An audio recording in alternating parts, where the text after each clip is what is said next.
Car's looking good. We're going straight for the X. You're about 1,000 feet from the start marks. We're at 95 miles an hour. While testing the car drop chaos myth, Cary, Grant, and Tory went to extreme lengths to recreate and test the car commercial in question.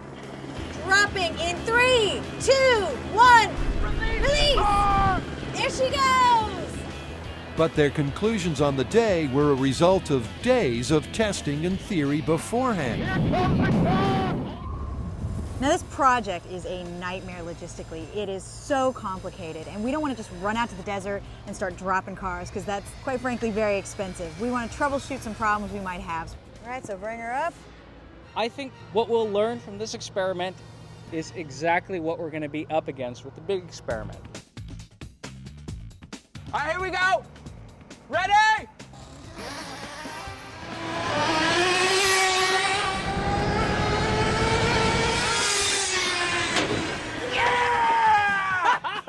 Didn't quite make the X, What did it? happened? Drifted a little. Oh, look at how much this car drifted. I mean, if the real car drifts this much, that is going to be a huge problem. I guess we better rethink our safety zone. Yeah, and this is only 140 feet. Can you imagine 4,000 feet? The littlest bit of wind had this much effect?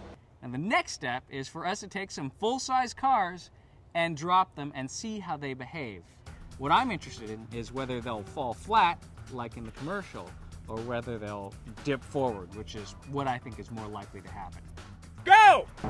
And after finding out a little bit about what happens when you drop a car from the sky,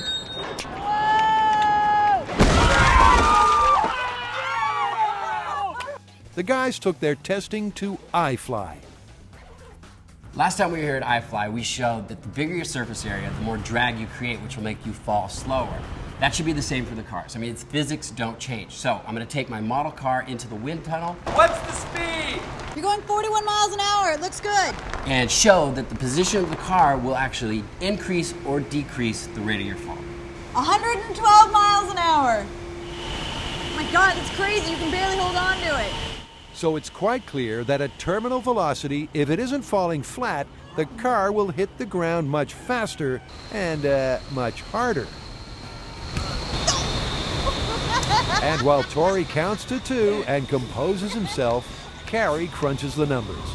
8.2. She's going to illustrate the theory behind the myth and why it's so important to focus on the fall.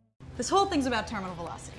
Now, that's the fastest speed at which an object's going to fall because the downward force of gravity is going to equal the upward force of drag. So let's take the car in the commercial.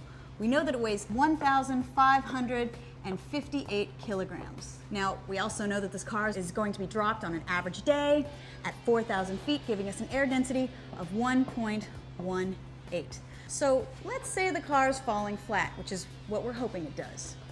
That's going to give us a drag coefficient of 0.6 and a surface area of 8.2 meters squared.